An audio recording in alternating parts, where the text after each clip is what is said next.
Mckayla Maroney, one of the U.S. Olympic gymnasts, gold medal winning gymnast, is now coming forward with a story that is, sadly, has been told by more than 100 women already about a guy named Dr. Larry Nassar. He was the team doctor for the U.S. gymnastics team, and Mckayla, who is now 21, says that Dr. Nassar molested her, started back when she was 13, and she's now coming forward and telling her story about what he did to her, and it's really horrific in light of the fact that this is a 13-year-old girl, but the things that he said to her, just horrific. You know, he described, this is difficult to say, but he described when he was touching her genitals, and he would describe it as that it was necessary medical treatment, she says.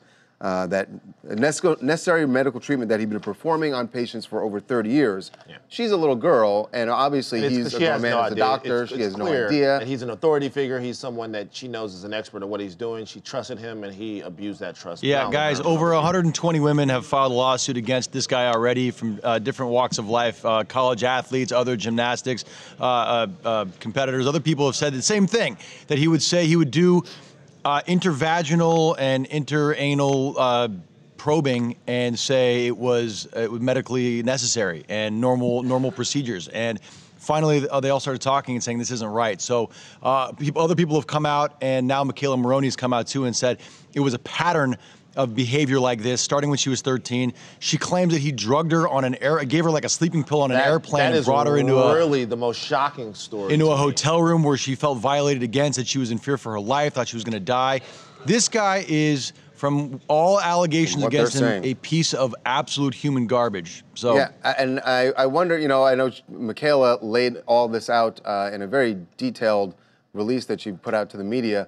Did she say, Evan, whether or not she was sort of spurred on to make this, to come forward because of everything that's been going on this week with Harvey Weinstein? Well, it seems motivated by that. This happened at like midnight on Twitter, by the way, is where this came out. Like this was a post that came out in the middle of the night on Twitter. It seems that like there's a lot of women coming out with this hashtag #MeToo thing. #MeToo, right? Sharing their stories, yeah. Right, and it seems like that factored into this. But also, remember, with this particular guy, Dr. Larry Nassar, he's been accused by so many people, and maybe she felt it was important to come out specifically with him because there might be other victims in this situation as well. Well, I mean, this is the most powerful one to have Mckayla come forward and say this. Big star, big star. A lot of girls looked up to her. She had a huge moment. A really brave moment for her to actually do that. Hi, I'm Fawn from Lakeland, Florida, and I want to comment on gymnast Mckayla Maroney. I love that people are speaking out. I'm glad that the allegations of Dr. Nassar's sexual misconduct did not hinder or rob her of her career. I heard that she is pursuing a career in music, and I just want to wish Mckayla much success in all her future endeavors. Yeah, it's a lot. You don't know the damage that stuff like that does to people. You know, glad to see everyone's kind of bouncing back and stuff, but it's horrible.